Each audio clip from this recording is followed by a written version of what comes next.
Hi guys, my name is Nathan Kariuki. You're watching the African Sports Guy here on NDK Sports.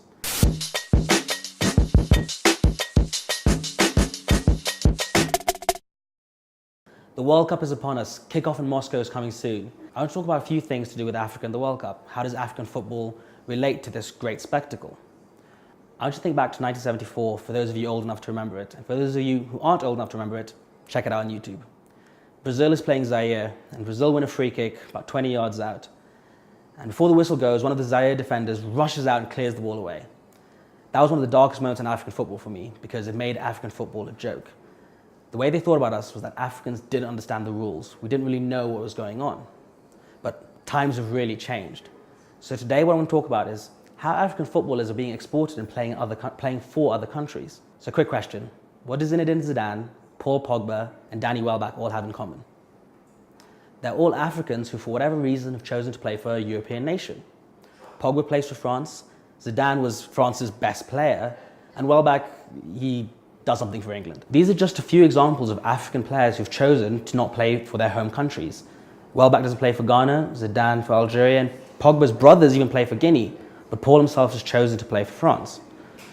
And I think here on the continent we have this sort of weird impression about these sort of players. We view them quite negatively, that they've turned their back on their Africanness or they're very un-African. But I really disagree.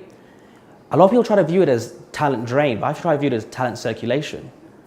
African football was once considered a joke. African footballers weren't wanted.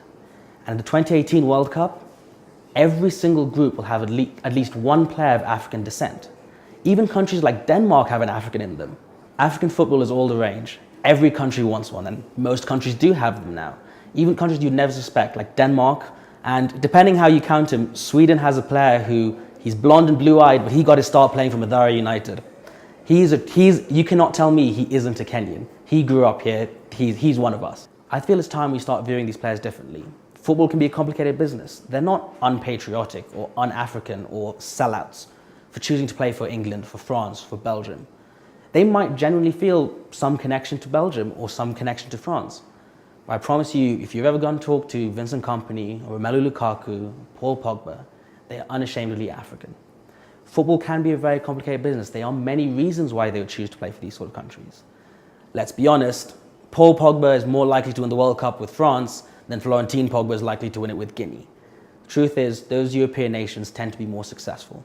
It's our job to play catch up and one day surpass them. I'm looking forward to the point where these African players have no choice, but they're running back to Africa. They want to play for African nations. But in the meantime, let's not insult them or think lowly of them. They have their reasons, and their success is our success. I'm a Manchester United fan, and I'm very proud of what Paul Pogba has achieved. But I'm also very proud as an African of what he achieved.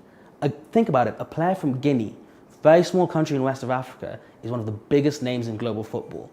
And yes, he might play for France. And yes, when he kicks off in Moscow, he'll be wearing the blue. That doesn't make him any less African. He's still one of us. So as Africans, let's not step on each other's toes and try to bring us down just because we've chosen to play underneath a different flag. Those players are truly African, and let's start appreciating them for being so.